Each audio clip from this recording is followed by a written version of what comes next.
Romans chapter 6 and verse 11. ரோமருக்கு எழுதின நிருபம் 6ஆம் அதிகாரம் 11ஆம் வசனம்.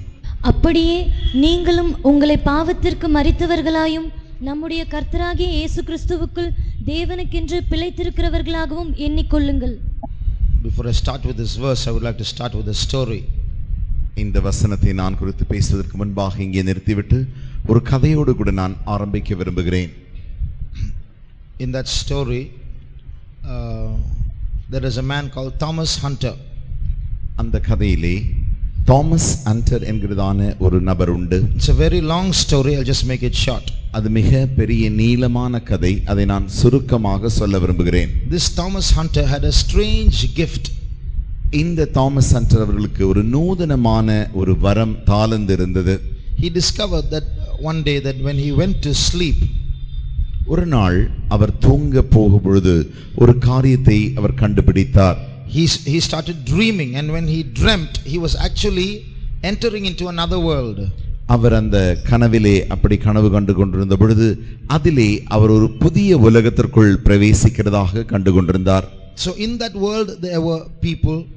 அந்த உலகத்தில் தானே ஜனங்கள் உண்டாயிருந்தார்கள். And that world was the current day world. அந்த அவர் கண்ட உலகம்தான் இன்றைக்கு இருக்கிறதான இந்த உலகத்தை அவர் அங்கே கண்டார். When he slept in that world, he started dreaming and he came back into his original world. அந்த உலகத்திலே போய் அவர் அங்கே தூங்கின பொழுதுதானே ஒரு கனவை கண்டு அவர் அதிலிருந்து இந்த உலகத்திற்கு வந்து விட்டார். That was the world of the ancients. அது ஆதி காலத்து உலகமாயிருந்தது. And in that ancient world where Thomas Hunter was, there were some books, secret hidden books. அந்த ஆதி காலத்திலே தாமஸ் ஹண்டர் இருந்தாரே அக்கால கட்டத்தில் தானே சத்தியங்களை மறைத்ததான சில புத்தகங்கள் உண்டாயிருந்தது. So they were hidden books. No others, normal people didn't have access to it. அந்த புத்தகங்கள் யாவுமே மறைக்கப்பட்டு ஒளிக்கு வைக்கப்பட்ட புத்தகங்கள். அது மற்றவர்களால் எடுத்து வாசிக்க முடியாது. When he started reading those books, அந்த புத்தகத்தை அவர் எடுத்து வாசித்த பொழுது he saw many things written about the future world. வருங்காலங்களில் இருக்கிறதான உலகத்தை குறித்த அநேக காரியங்கள் அந்த புத்தகத்தில் எழுதப்பட்டதாக அவர் அங்கே வாசித்திருக்கிறார். And that was the world into which he would wake up whenever he slept and dreamt. எப்பொழுதெல்லாம் அவர் எழுந்து நன்றாக அந்த கனவை காண்கிறாரோ அப்பொழுது யாவுமே அவர் எப்பொழுதெல்லாம் தூங்கி கனவை காண்கிறாரோ அப்பொழுதெல்லாம் அவர் அந்த உலகத்திற்குள் சென்று விடுவார். So now when he slept and came into his first world and saw these books, he realized that he could in fact sleep and dream and go into the other world and help them in the light of these books. அவர் முதலாவது தூங்கி கனவை கண்டு ஒரு உலகத்தை கண்டார் அல்லவா, அந்த உலகத்துக்குள்ளே போய் அங்கு மறைத்து வைக்கப்பட்டிருந்த புத்தகங்களை எடுத்தெல்லாம் வாசித்து அந்த காரியங்களை திரும்பவுமாக தூங்கி ஒரு கனவை கண்டு மறு உலகத்தை கண்டு அந்த உலகத்திற்குள்ளே போய் வாசித்து இந்த காரியங்கள் யாவற்றையும் அவர்களுக்கு சொல்லி ஜனங்களுக்கு உதவி செய்ய அவர் விரும்பினார். So the story goes back to say how those books started foretelling in that world in which he could sleep and wake up in the other world. Some dangers were going to take place and nobody in the world knew the solution, but he knew the solution. He would sleep, come back into this world, go and open the books and find out in that date what's going to happen, then sleep back, go into that world and solve the problems there. அவர் எப்படி அந்த முதலாவது தூங்கி கனவை கண்டு அந்த மறைத்து வைக்கப்பட்டிருக்கிற புத்தகங்களை எடுத்து வாசித்து அந்த காரியங்கள் யாவுமே இந்த உலகம் இருக்கிறதே அந்த உலகத்திற்கு நடக்க போகிற காரியங்களை முன்னறிவிப்பாய் சொன்ன காரியங்கள் அவைகள் யாவற்றையும் வாசித்துவிட்டு திரும்பவுமாக தூங்கி திரும்பவுமாக கனவை கண்டு அந்த கனவிலே இந்த உலகத்திற்கு பிரவேசித்து இந்த ஜனங்களுக்கு போய் அவைகள் யாவையும் சொல்லிக் கொடுப்பார். So I'm going to compare that story with the verse that we just read now. இந்த கதையோடு கூட அவர் வாசித்துதான் நம்ம வாசித்தோமே இந்த வசனத்தை இப்பொழுது நான் ஒப்பிட விரும்புகிறேன். There are two worlds that exist together right now. இப்பொழுதுதானே இரண்டு உலகங்கள் ஒன்றோடு ஒன்றாய் சேர்ந்து அப்படியே இருக்கின்றன. ஒன்றோடு ஒன்றாய் அல்ல, they exist in this world. இந்த உலகத்தில் தானே இரு உலகங்கள் காணப்படுகின்றன. So one is called the world of the living. ஒரு உலகம்தான் இந்த வாழ்கிற உலகம், ஜீவிக்கிறவர்களுடைய உலகம். The second is the world of the dead. இரண்டாவது மரித்தவர்களுடைய உலகம். Now once upon a time we belonged to the world of the dead. ஒரு காலத்தில் நாம் மரித்தவருடைய உலகத்திலே சேர்ந்தவர்களாய் இருந்தோம். The world of the dead, I am not referring to the world of dead people. மரித்தவர்களின் உலகம் என்று சொல்லும் பொழுது செத்து போய் விட்டார்களே அவர்கள் இருக்கிறதான அந்த உலகத்தோடு கூட நான் ஒப்பிட்டு சொல்கிறதில்லை. When I say world of the dead, that's only part of it. அப்படி நான் மரித்தவருடைய உலகம் என்று சொல்லும் பொழுது அந்த உலகத்தின் அது ஒரு பகுதியாக மாத்திரமாக இருக்கிறது. The world of the dead refers to people who are physically alive but dead to God. மரித்தவருடைய உலகம் என்று சொன்னால் ஜனங்கள் சரீர பிரகாரமாய் உயிரோடு இருப்பார்கள், ஆனால் தேவனுடைய பகுதியிலோ அவர்கள் செத்து போனவர்களாய் இருப்பார்கள். So they are functioning just like every other human being, but in God's sight they are dead. அவர்கள் மற்ற மனுஷர்களைப் போலவே எல்லா காரியங்களும் செய்வார்கள், ஆனால் தேவனுடைய பார்வையிலே அவர்கள் அப்படி செய்தாலும் செத்து போனவர்களாகவே இருக்கிறார்கள். The Bible says, "Ye were once dead in trespasses and sins." பாவத்திலும் மீறுதல்களிலும் ஒரு காலத்தில் மரித்து கிடக்கப்பட்ட நாம் என்று வேதம் சொல்கிறது. She that liveth in pleasure is dead while she liveth, the Bible says. வேதம் சொல்கிறது சுகபோகமாய் வாழ்கிறவள் உயிரோடு செத்தவள் என்று வேதம் சொல்கிறது. So there is a possibility to be dead while you are alive, dead to God. ஆகையினாலே நீங்கள் உயிரோடு இருக்கும் பொழுது தானே தேவனுடைய பகுதியில் செத்தவர்களாய் இருப்பது என்பது ஒரு சாத்தியமான காரியமாய் இருக்கிறது.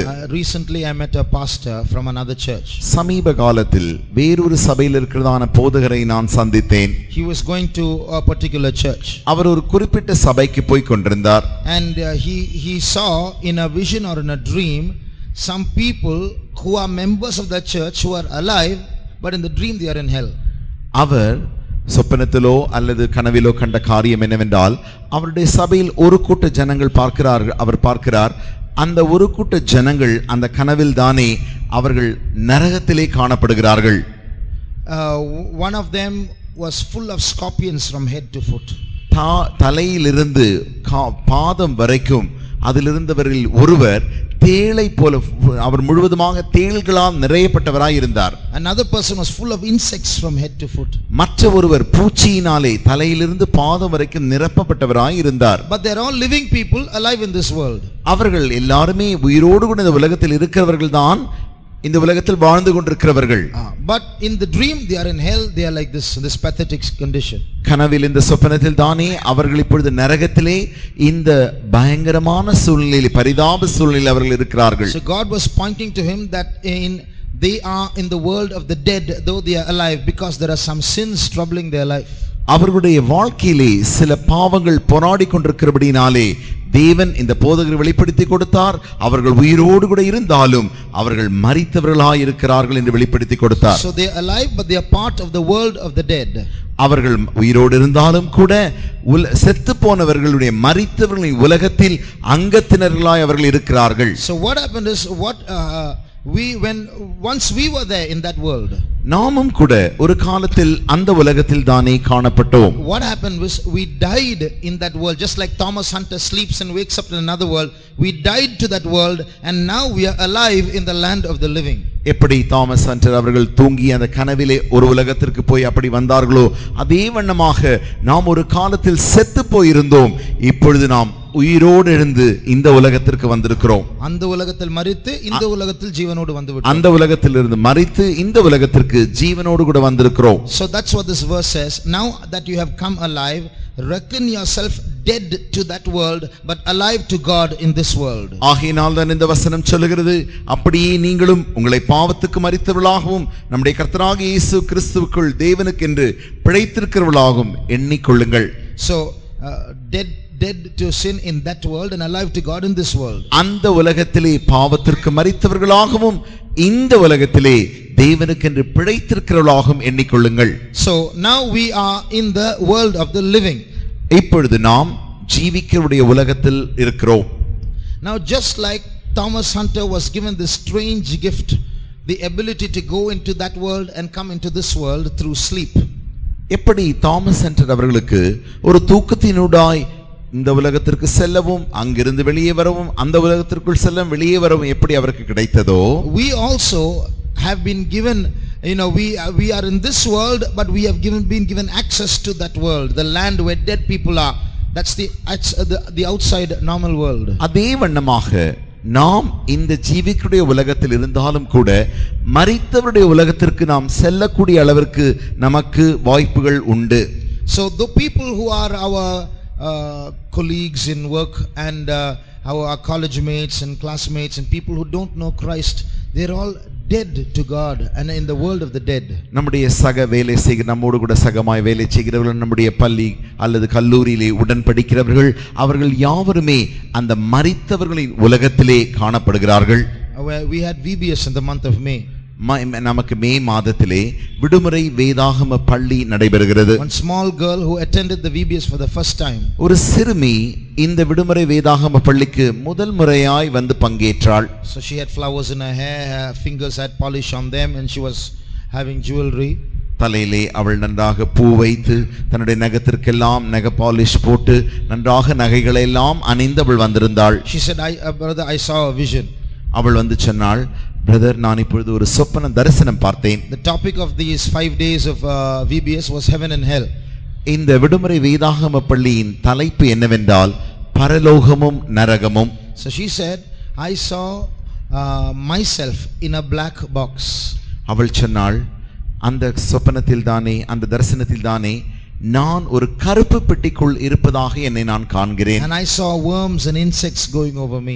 எனக்கு மேலாக புழுக்களும் பூச்சிகளும் ஊறிக்கொண்டு போகிறதை நான் காண்கிறேன். But then I cried out to God. அப்பொழுது நான் தேவனை நோக்கி அழுது கெஞ்சினேன். But I saw my brother. என்னுடைய சகோதரனை பார்த்தேன். And he was in fire. என்னுடைய சகோதரன் நெருப்பிலே அக்னியிலே கிடக்கிறான். And he's burning and he's in pain and in agony. வேதனையிலும் அவன் அந்த வேதனையை தாங்க முடியாமல் அங்கே அவன் அலறிக் கொண்டிருக்கிறான். But he didn't know how to cry for help. எப்படி உதவிக்காக அழுவதென்பதை அவன் அறியாமல் இருக்கிறான். So her brother had not come for the VBS. ஏனென்றால் அவளுடைய சகோதரன் அந்த விடுமுறை வேதாகம பள்ளிக்கு வரவில்லை. She is alive, her brother is also alive at home, but in the vision both are in hell. இவளும் அந்த சகோதரனும் உயிரோடு கூட தான் இருக்கிறார்கள். ஆனால் அந்த தரிசனத்திலே இவர்கள் இருவருமே நரகத்தில் இருப்பதாக காண்கிறாள். But in the vision she herself is realizing, I came to VBS and I have learned how to cry out to Jesus. So in that vision I had hope, but my brother doesn't know about Jesus. He's in pain, but he doesn't know what to do about it. அவள் கண்ட தரிசனத்தில் தானே அவள் சொல்லுகிறாள், நான் இப்பொழுது நரகத்தில் தான் இருக்கிறேன் என்றாலும் தேவனை நோக்கி எப்படி அழுவது என்பதை நான் நன்றாக கற்றுக்கொண்டிருக்கிறேன். ஆனால் என் சகோதரனோ இதற்கு வரவே இல்லை, அவனுக்கு எப்படி தேவனை நோக்கி அழுவது என்று தெரியாதே என்று சொன்னாள்.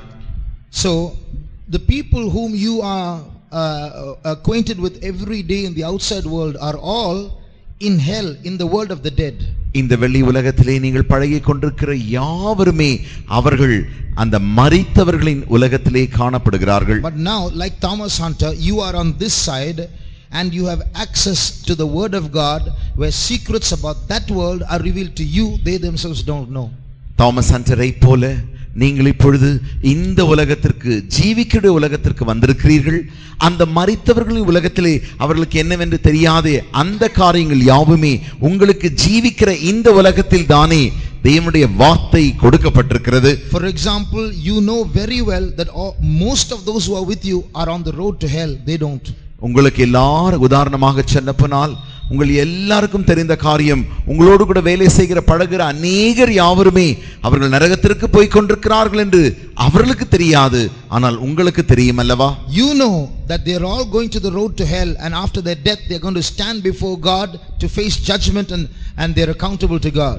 உங்களுக்கு தெரியும் அவர்கள் யாவருமே நரகத்தை நோக்கி போகிற அந்த சாலையில் தான் போய் கொண்டிருக்கிறார்கள்.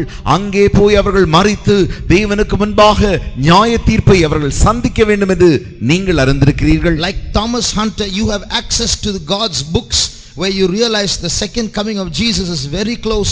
They don't know. You know they are going to get trapped in the hands of the Antichrist, but they don't know. Thomas ஹண்டரை போல நீங்கள் இப்பொழுது இந்த உலகத்திற்குள் வந்து மறைக்கப்பட்டதான அந்த புத்தகங்கள் உங்களுக்கு கொடுக்கப்பட்டிருக்கிறது. அந்த வேதங்கள் கொடுக்கப்பட்டு இயேசு கிறிஸ்து வருகிறார் என்று இரண்டாம் முறை வருகிறார் என்று உங்களுக்கு அறிவிக்கப்பட்டிருக்கிறது.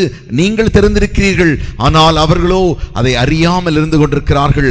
அவர்களை போய் காண்பதற்கு உங்களுக்கு வாய்ப்புகள் உண்டு. So God has given you that gift to transition from here to there, from there to here. அங்கிருந்து இங்கு வரவும் இங்கிருந்து அங்கே செல்லக்கூடிய அந்த மறுரூபத்தின் வரத்தை தேவன் உங்களுக்கு தந்திருக்கிறார். So Thomas Hunter, he didn't just play saying I'll dream and go into that world and then do something and dream and come back into this world. Thomas Hunter அவர்கள் தூங்கிவிட்டு நான் இந்த உலகத்திற்கு போய் அங்கே கனவை கண்டு அந்த உலகத்தை பார்த்து வருகிறேன், மிருகமாக தூங்கி நான் மற்ற உலகத்திற்கு போய் கனவிலே நான் மற்ற உலகத்துக்கு போய் வருகிறேன் என்று சும்மா அப்படி அவர் யோசிக்கவில்லை. He realized that he had powers and he had responsibilities and he had a commission because the whole world, the survival of the world depended on him now. அவருக்கு இப்பொழுது இந்த முழு உலகத்தின் இந்த உலகம் ஜீவிக்க வேண்டுமே ஆகில் இந்த உலகத்தின் கடமைகள், இந்த உலகத்தில் செய்ய வேண்டிய பொறுப்புகள், உத்தரவாதங்கள் தனக்கு தான் கொடுக்கப்பட்டிருக்கிறது என்பதை அவர் நன்றாக உணர்ந்தவராயிருந்தார். In the modern world, one scientist had invented a virus which could kill the whole world in 3 weeks, and he started threatening the whole world saying, give me the power to control the world or else I'll kill everybody in 3 weeks. நவீன உலகத்திலே ஒரு விஞ்ஞானிக்கு திடீரென்று அவர் கண்டுபிடித்த காரியம் என்னவென்றால், ஒரு virus ஒரு காரியத்தை கண்டுபிடித்து அதன் மூலமாக முழு உலகத்தையும் 3 வாரத்திற்குள் முழு உலகத்தில் வாழ்கிற யாவரையும் அழித்து போடக்கூடிய அந்த திறன் அவருக்கு உண்டாயிற்று. ஆகினால் அவர் சொன்னார், இந்த முழு உலகத்தையும் நான் ஆளும்படிக்கு அந்த கட்டை அந்த ஆளுகையை எனக்கு தாருங்கள், தராத பட்சத்தில் நான் இந்த முழு உலகத்தையும் அழித்து போடுவேன் என்று சொன்னார். At this time, Thomas Hunter, when he saw that the world is in danger, he sleeps and goes back into the other world, opens the books and finds the solution or the chemicals that can kill this virus and dreams and comes back into the other world. அந்த சூழ்நிலையில் தானே Thomas Hunter அவர்கள் உடனடியாக தூங்கி மறுபடியும் கனவை கண்டு இந்த உலகத்திற்குள் போய் அங்கே வாசித்து இந்த வைரஸை கொல்லுவதற்கான என்னென்ன காரியங்கள் கிடைக்கும் என்பதை கண்டுபிடித்து அதை கொண்டு வந்து இந்த உலகத்திலே அவர் செலுத்தக்கூடியவராயிருந்தார். So like that, God has given us so many solutions where the people in the world of the dead, their problems can be solved. அதே வண்ணமாக இந்த மரித்தவருடைய உலகத்தில் இருக்கிற அநேகருடைய பிரச்சனைகளை தீர்க்கக்கூடிய அந்த தீர்வுகளை தேவன் நமக்கு இந்த உலகத்தில் தந்து கொண்டிருக்கிறார். But there is one thing very important that we have to be careful about. ஆனால் நாம் கவனமாய் இருக்க வேண்டிய ஒரு காரியம் உண்டு. I was listening to an interview recently. சமீப காலத்தில் ஒரு கலந்தாய்வை நான் கேட்க நேரிட்டது. In that interview, a young girl had gone to a city which was very, very worldly and sinful. அந்த கலந்தாய்வில் தானே ஒரு சிறுமி மிக மிக பாவம் நிறைந்ததான ஒரு உலகத்திற்குள்ள ஒரு பட்டணத்திற்குள்ளாய் அவள் அனுப்பப்பட்டாள். That whole city was steeped in sinful games. அந்த முழு பட்டணமுமே பாவம் நிறைந்ததான விளையாட்டுகளோடு கூட பாவங்கள் நிறைந்த காரியத்தை அவர்கள் செய்து கொண்டிருக்கிறதை அவள் கண்டாள். So the interviewer asked her, how do you like this place? அப்பொழுது அந்த கலந்தாய்விலே கேள்வி கேட்கிறதான அவர் அந்த பெண்ணை பார்த்து கேட்டார், இந்த பட்டணத்தை குறித்து நீ என்ன நினைக்கிறாய்? She said, I like this place very much because it's full of energy. அவள் சொன்னாள், அந்த தேசத்தில் சக்திகள் நிறைந்திருக்கிறபடினாலே எனக்கு அந்த தேசம் பிடித்திருக்கிறது என்று அவள் சொன்னாள். What energy is she talking about? அவள் எந்த சக்தியை குறித்து பேசுகிறாள்? People are so lively in sinful things. பாவமான காரியங்களில் ஜனங்கள் நன்றாக வாழ்ந்து தெளிந்தவர்களாய் இருக்கிறார்கள். So that's the energy that she's talking about. அந்த சக்தியை தான் அவள் பேசிக் கொண்டிருக்கிறாள். But so in the world of the dead there is an energy.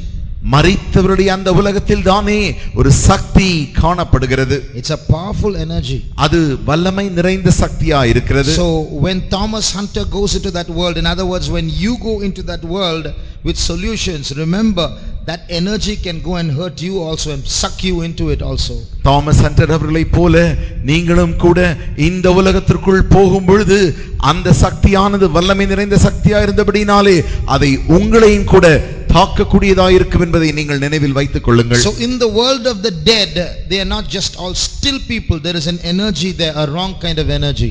ஆகையினாலே மரித்தவர்களுடைய உலகத்திலே போனால் ஏதோ அவர்கள் பிணங்களைப் போல அப்படியே சும்மா இருப்பது போல அல்ல, அவர்களுக்குள்ளே ஒரு தவறான சக்தி காணப்படுகிறது.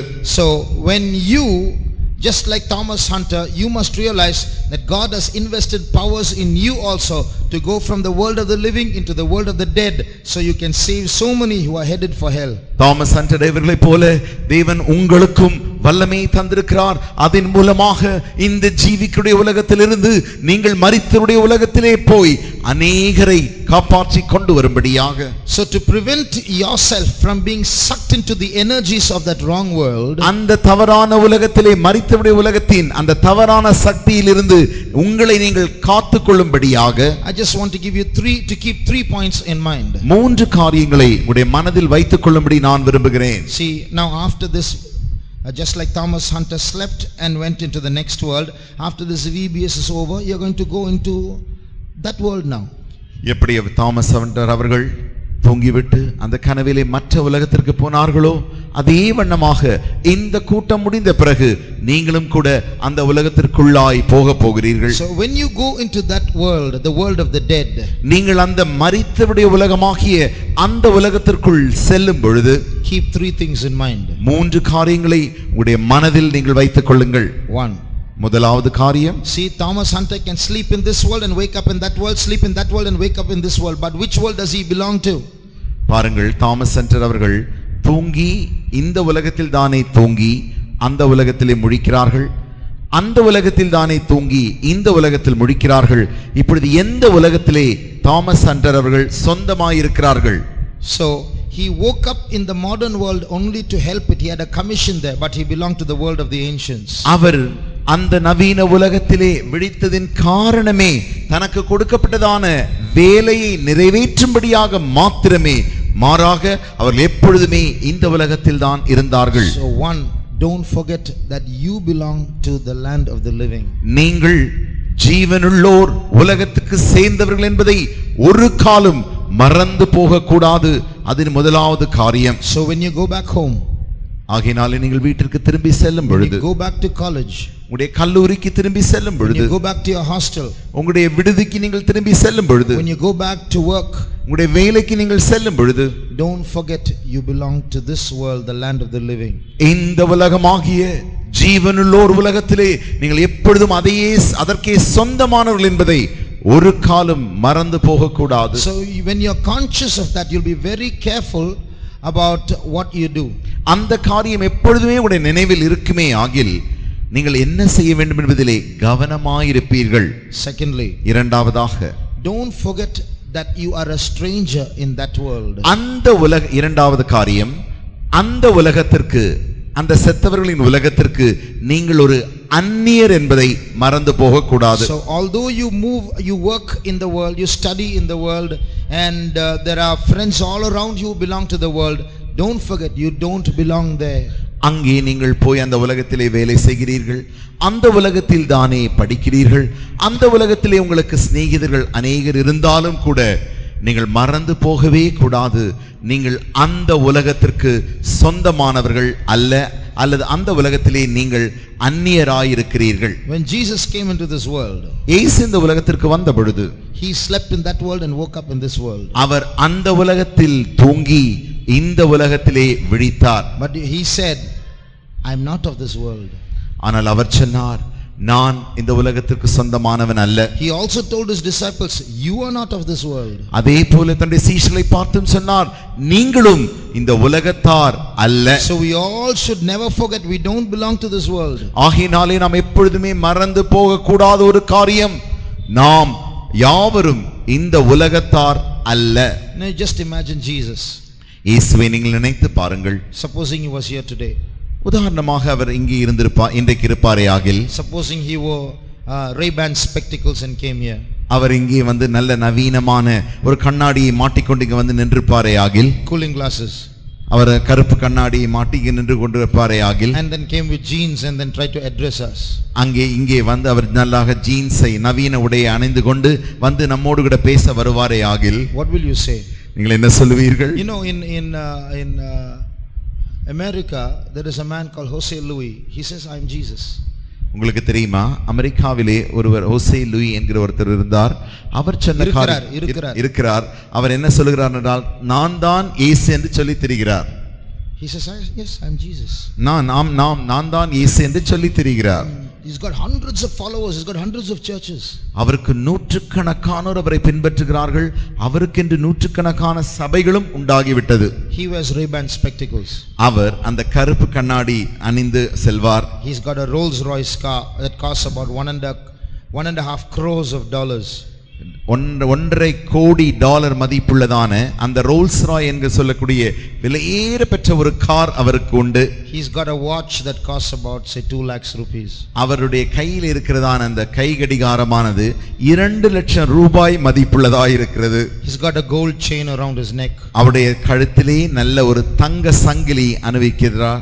He's living with his second wife currently.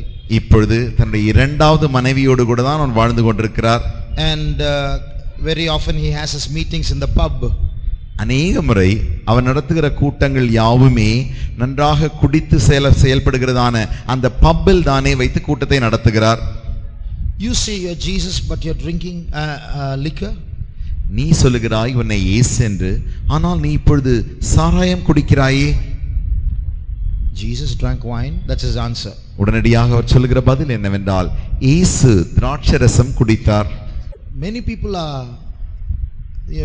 taking banners against him and having processions against him and calling him Antichrist. He has 666 on his t-shirt. அநேகர் அவர் அணிந்திருக்கிற அந்த சட்டையில் தானே 666 என்கிற முத்திரையுள்ள அந்த சட்டையை அவர் அணிவிக்கிறார். அவருக்கு விரோதமாக அநேகர் கூட்டமாக நின்று அவருக்கு விரோதமாய் நன்றாக சுட்டிக்காட்டிகளை எல்லாம் காட்டி அவருக்கு விரோதமாய் சில போராட்டங்களை ஜனங்கள் நடத்துகிறார்கள்.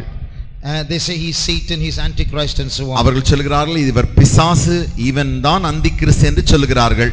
In one pub he's sitting there and having a cigarette in his mouth and he's asking, give me a lighter. ஒரு பப்பிலே குடிக்கிறதான இடத்துல போய் உட்கார்ந்து அங்கே தன்னுடைய வாயிலே அந்த சிகரெட்டை வைத்துவிட்டு அதை கொளுத்தக்கூடிய அந்த நெருப்பு விளக்கை எனக்கு தாருங்கள் என்று கேட்டார். So many are against him. ஆகினால் அநேகர் அவருக்கு விரோதமாய் இருக்கிறார்கள். So in a TV interview they asked him, so many people are against you, what do you have to say to them? தொலைக்காட்சி பெட்டியிலே அவரோடு கூட ஒரு கலந்தாய்வு செய்து, இப்படி உனக்கு விரோதமாய் இவ்வளவு பேர் எழும்புகிறார்களே, நீ என்ன சொல்லுகிறாய் என்று கேட்ட பொழுது he said, what I have to say is, Father, forgive them for they know not what they do. அவர் என்ன சொன்னார்? நான் சொல்ல வேண்டியதுதான் சொல்ல வேண்டும். பிதாவே, இவர்களுக்கு மன்னியும், தாங்கள் செய்கிறதை இன்னதென்று அறியாதிருக்கிறார்களே. So that's the modern day Jesus. அதுதான் நவீன உலகத்தின் இயேசுவாய் இருக்கிறார். So don't forget you don't belong here. ஆகையால் இந்த போகிறதான உலகத்திலே நீங்கள் சொந்தம் அல்ல என்பதை ஒரு காலம் நீங்கள் மறந்து போக கூடாது. So just like you are laughing at this man, எப்படி நீங்கள் இந்த மனிதனை காரியத்தை கேட்டு நீங்கள் சிரிக்கிறீர்களோ, don't you think that you who are supposed to be living like Jesus, when you dress like the people of this world and talk like the people of this world and behave like this, lead a double life, heaven will also be laughing at you? நீங்கள் இப்பொழுது சிரித்தீர்களோ, அதே வண்ணமாக நீங்கள் இயேசுவை போல ஜீவிக்க வேண்டியதான நீங்கள் இந்த உலகத்தாரை போல உடைகளை அணிவித்து உலகத்தாரை போல நீங்கள் பேசி நடை உடை பாவனைகளை செலுத்தும் பொழுது பரலோகம் உங்களை பார்த்து சிரிக்காதா என்ன? Thirdly, மூன்றாவதாக, don't forget that when you leave this youth meeting and go into the world of the dead, இந்த வாலிபர் கூட்டத்தை முடித்துவிட்டு மரித்தோருடைய அந்த உலகத்திற்கு நீங்கள் போகும் பொழுது நீங்கள் மறக்க கூடாத காரியம், you are not going there because your house is there. உங்களுடைய வீடுகள் அங்கே இருப்பதினாலே நீங்கள் அங்கே போகவில்லை. You are not going there because you have to go to work there or study there. நீங்கள் படிக்க வேண்டும் என்பதனாலோ அல்லது வேலை செய்ய வேண்டும் என்பதனாலோ நீங்கள் அந்த உலகத்திற்குள் போகவில்லை. Like Thomas Hunter, you have a divine commission. Thomas ஹண்டர்களுக்கு எப்படி கிடைத்ததோ அதே வண்ணமாக ஒரு தெய்வீக உத்தரவாதம் உங்களுக்கு கொடுக்கப்பட்டிருக்கிறது. That world of the dead out there is in danger and they are going to be trapped and you know the solution. இந்த மரித்தவருடைய உலகத்தில் இருக்கிறவர்கள் ஆபத்தில் இருக்கிறார்கள், அவர்கள் கண்ணியிலே மாட்டிக்கொள்ள போகிறார்கள், நீ அதை நன்றாக அறிந்திருக்கிறாய். So don't forget that you belong to that world, the world of the living. ஆகையினாலே ஜீவனுள்ளோர் உலகத்திற்கு நீ சொந்தமானவன் என்பதை அங்கே போகும் பொழுது ஒரு கால் நீ மறந்து போக கூடாது. Don't forget secondly that you don't belong to that world of the dead. இரண்டாவதாக அந்த மரித்தோருடைய உலகத்திலே நீ சொந்தம் அல்ல என்பதை இரண்டாவதாக நீ ஞாபகத்தில் வைத்துக்கொள். Thirdly, மூன்றாவதாக don't forget that when you enter into that world, it's with a divine commission, not for any other reason. நீ அந்த மரித்தோருடைய உலகத்திற்கு போகிறாயே, அங்கே நீ போகும் பொழுது ஒரு தெய்வீக உத்தரவாதத்தின் நிமித்தமாய் நீ அங்கே போகிறாய் என்பதை நீ மறந்து போக கூடாது. So you have the solution to kill the virus that is killing many people in that world. அந்த உலகத்திலே கொண்டிருக்கிறதான அந்த வைரஸை கொல்லும்படிக்கு உனக்கு தீர்வுகள் அநேகம் கிடைத்திருக்கிறது. Fourthly, நான்காவதாக, if you are irresponsible, don't forget that there is a day when you have to give account. நீ உத்தரவாதமற்றவனாயிருப்பாயே ஆகில் மறந்து போகாதே, ஒரு நாள் வரும், அந்நாளில் நீ கணக்கு ஒப்புவிக்க வேண்டும். There is a day when this earth is going to be folded up and rolled up like a scroll. The heavens are going to roll back like a scroll. Everything that you see is going to be folded up and go into oblivion, into nothingness. At that day we have to stand before God and give accounts to what you've done. ஞாபகத்தில் வைத்துக் கொள்ளுங்கள், வாழ்கிறோமே இந்த உலகம் யாவும் அவைகள் முற்றுக்கட்டையாய் மடித்து சுருட்டி உருட்டி விடப்படும். நீங்கள் காண்கிற வானங்கள் யாவும் சுருட்டி மடித்து உருட்டுக்கட்டையாய் அனுப்பப்படும். அப்பொழுது இந்த பூமி என்பது ஒன்று இறையாமலே போய்விடும். அந்நாளில் தானே நீங்கள் அந்த நியாய தீர்ப்பிலே அந்நாளில் வந்து நிற்க வேண்டும் என்பதை மறந்து போக வேண்டாம். What would have happened if Thomas Hunter decided not to sleep and go into that world? Thomas Hunter அவர்கள் இங்கே தூங்கி அந்த உலகத்திலே போகாமல் இருந்திருந்தால் என்ன நடந்திருக்கும்? What would have happened when Jesus came down and went into Peter's house day one, or Lazarus's house, and saw a television set and then just change the channel, I want to see that program? இயேசு அவர்கள் இந்த பூமியில் வந்த பொழுதுதானே பேதுருவின் வீட்டிற்கு போய் அங்கே அல்லது லாசருவின் வீட்டிற்கு போய் அங்கே இருக்கிற தொலைக்காட்சி பெட்டியை வைத்து நீ இந்த சேனலுக்கு மாற்று, இந்த புரோகிராமை நான் பார்க்க வேண்டும், இந்த காட்சியை நான் காண வேண்டும் என்று இயேசு சொல்லி இருந்தால் என்ன நடந்திருக்கும்? One day a servant of God, I met a servant of God who was a slave to rock music. ஒரு நாள் இந்த ராக் மியூசிக் என்று சொல்கிறதான அந்த இசைக்கு அடிமையாக இருந்த ஒரு தேவனுடைய ஊழியக்காரனை நான் சந்தித்தேன். But God saved him and anointed him and brought him to our ministry. He is still in the ministry. தேவன் அவரை இரட்சித்தார், அபிஷேகித்தார், இன்றைக்கு ஊழியத்தில் கொண்டு வந்தார், இன்றைக்கு அவர் ஊழியத்தில் இருக்கிறார். I was listening at that time to a tape where a man of God was giving a seminar on the evils of rock music. இந்த இப்படிப்பட்டதான இந்த ராக் இசையினுடைய தீமைகளை குறித்து அப்படி நாங்கள் பேசிக்கொண்டிருக்கும் பொழுதுதானே ஒரு தேவனுடைய ஊழியக்காரர் என்னென்ன தீமைகள் இந்த இசையினால் வரும் என்பதை பிரசங்கமாக செய்து கொண்டிருந்தார். In the tape he was preaching. அவர் அது ஒரு டேப்பிலே பிரசங்கமாய் சொல்லிக் கொண்டிருந்தார். So he was giving samples of music pieces here now and then. See, listen to this music, listen to that music, and so on. அவர் அப்படி அந்த டேப்பில் தானே அவர் பிரசங்கம் செய்து கொண்டிருந்த பொழுது அதிலே பல உதாரணங்களை கொடுத்து இந்த இசையை கேளு பாருங்கள், இந்த குறிப்பிட்ட இசையை கேளுங்கள், இதில் என்ன நடக்கிறது என்றெல்லாம் அப்படி உதாரணங்களை எடுத்து அவர் விளக்கி சொன்னார். Listen to these words, listen to that music in the background. இந்த அவர் பாடுகிற இந்த வார்த்தைகளை கேளுங்கள், அவர்கள் வாசிக்கிற இந்த இசையை கவனியுங்கள் என்று சொல்லி உதாரணங்களை தந்தார். So he was giving commentaries on that, the preacher. அந்த பிரசங்கியானவர் அந்த காரியங்களை குறித்துதான பல வர்ணனைகளை வர்ணித்து சொன்னார். That time this brother came. அப்பொழுதுதானே இந்த சகோதரன் உள்ளே வந்தார்.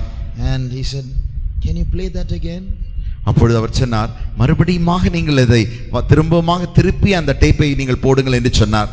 I switched off and said, go from here, I won't play that again. உடனடியாக நான் அதை நிறுத்திவிட்டு சொன்னேன், அந்த ஊழியக்காரத்தில் இங்கிருந்து நீங்கள் போய்விடுங்கள், மறுபடியுமாக நீங்கள் கேட்கவே கூடாது. Because the old music was pulling him again. ஏனென்றால் அந்த பழைய இசை இப்பொழுது அவரை திரும்பமாக ஈர்க்க ஆரம்பிக்கிறது. So there are energies in the world of the dead that can pull you and make you forget that you are here on a divine commission. ஆகையினாலே அந்த செத்தவருடைய உலகத்திலே சில சக்திகள் உண்டு, அவைகள் யாவுமே உங்களுக்கு தெய்வீக உத்தரவாதத்தோடு நீங்கள் இங்கே வந்திருக்கிறீர்கள் என்பதை உங்களை மறக்க செய்யும்படி அவைகள் உங்களை தாக்கக்கூடியதாக இருக்கிறது. Shall we close our eyes? நானுடைய கண்களை மூடுவோமா? Do you know that you have been called here? You didn't just come here. உங்களுக்கு தெரியுமா, நீங்கள் ஏதோ தற்காலிகமாக இங்கு வந்து விடவில்லை, நீங்கள் இங்கே வரும்படி தேவனால் அழைக்கப்பட்டிருக்கிறீர்கள். God has a divine purpose about you. உன்னை குறித்து தேவனுக்கு ஒரு தெய்வீக நோக்கம் உண்டு. You have access to those books that others don't have access to. மற்றவர்களுக்கு காண முடியாத அந்த புத்தகங்களை உன்னால் காணக்கூடிய அளவிற்கு உனக்கு வாய்ப்புகள் உண்டு. When we say books, it's not just the Bible. புத்தகம் என்று சொல்லும் பொழுது, புத்தகங்கள் என்று சொல்லும் பொழுது வேதம் மாத்திரமல்ல. God has given you the Bible and many revelations from the Bible. தேவன் உனக்கு வேதத்தை தந்தது மாத்திரமல்ல, அதோடு கூட வேதத்திலிருந்து அநேக வெளிப்படுத்தல்களையும் தந்திருக்கிறார். So many are reading the Bible but they don't know what you know. அநேகர் வேதத்தை வாசிக்கிறார்கள், ஆனால் உனக்கு தெரிந்த காரியங்கள் யாவும் அவர்களுக்கு தெரிகிறதில்லையே. What are you doing with those secrets? அந்த ரகசியங்கள் உனக்கு மாத்திரம் கிடைக்கிறதே, அதை வைத்து நீ என்ன செய்கிறாய்? What are you going to do to help your brothers who are in danger in that world of the dead? அந்த மரித்தவர்கள் உலகத்திலே உன்னுடைய சகோதரர்கள் இருக்கிறார்களே, அவர்கள் ஆபத்தில் இருக்கிறார்களே, அவர்களை விடுவிக்கும்படிக்கு நீ என்ன செய்ய போகிறாய்? What if Thomas Hunter goes into that world of the dead and instead of solving the problems joins and has fun with them? Thomas ஆண்டர் அவர்கள் அந்த உலகத்திலே போய் அவர்களுக்கு பிரச்சனைகளை தீர்க்குவதற்கு மாறாக அவர்களோடு கூட நன்றாக களி கூர்ந்திருந்தால் என்ன நடந்திருக்கும்? If you go to your friends and instead of telling them the gospel, you are laughing and playing and sharing jokes with them, that's what you are doing. நீ அந்த மரித்தோருடைய உலகத்திலே போய் உன்னுடைய நண்பர்களுக்கு நீ சுவிசேஷத்தை சத்தியத்தை அறிவிப்பதற்கு மாறாக நீ அவர்களோடு கூட போய் நின்று நன்றாக கேலி கூத்துகளை பேசி அவர்களோடு கூட நீ நன்றாக சிரித்து மகிழ்கிறாயே. When that virus kills them, it will kill you also. அவர்களை அந்த வைரஸ் அழிக்கும் பொழுது நீ அவர்களோடு கூட இருக்கிறபடினால் உன்னையும் அது அழித்து விடும். You have the solution to kill the virus, but the virus is going to kill you. உனக்கு அந்த வைரஸை கொல்லக்கூடிய தீர்வுகள் உனக்கு இருக்கும் பொழுது நீ அதை செய்யாத பட்சத்தில் அவைகள் உன்னை அழித்து போடுகிறது. 1 minute, let us surrender to the Lord. ஒரு நிமிடம் நாம் கர்த்தரிடத்திலே ஒப்புக்கொடுப்போமாக. Let's renew our citizenship in this world. இந்த உலகத்தில் தானே நமக்கு இருக்கிற அந்த பிரஜையை நாம் குடியுரிமையை புதுப்பிப்போமாக. You have been called with a divine commission. தெய்வீக உத்தரவாதத்தோடு கூட நாம் அழைக்கப்பட்டிருக்கிறோம். You are going to go back not as a student in a college or as an employee in a company.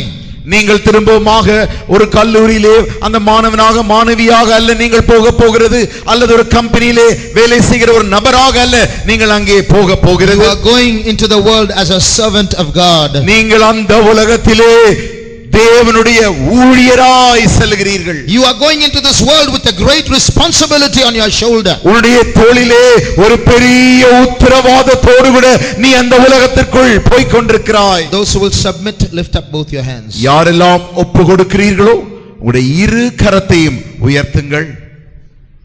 Realize who you are.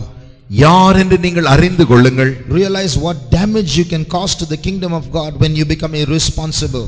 நீ உத்தரவாதமற்றவனாய் மாறும் பொழுது எவ்வளவு நீ தேவனுடைய ராஜ்யத்திலே ஆபத்தை உண்டாக்குறாய் என்பதை ஞாபகத்தில் வைத்துக்கொள். How much loss you are creating for the kingdom of God when you fail to do your duties. உன்னுடைய உத்தரவாதத்தை உன்னுடைய கடமைகளை நீ இந்த உலகத்தில் செய்யாத பட்சத்திலே தேவனுடைய ராஜ்யத்திற்கு எவ்வளவு நஷ்டத்தை நீ கொண்டு வருகிறாய். How many souls are going to hell simply because you feel shy, simply because you don't just feel like telling the gospel? நீ அந்த உலகத்திலே போய் நீ சுவிசேஷத்தை சொல்லாத பட்சத்தில், சொல்லுவதற்கு வெட்கப்படுகிற பட்சத்தில் எவ்வளவு ஆத்துமாக்கள் அழிந்து போக போகிறது. Let's renew our dedication to the Lord. தேவனுடைய மத்தியிலே தேவனுக்கென்று நாம் செய்கிற பிரதிஷ்டையை மறுபடியுமாய் நாம் புதுப்பிப்போமாக. I am a citizen of the kingdom of heaven. நான் பரலோக ராஜ்யத்தின் குடியுரிமை பெற்றவனாய் இருக்கிறேன். Jesus is telling you. இயேசு உன்னை பார்த்து சொல்லுகிறார், Behold, I am sending you as sheep amongst wolves.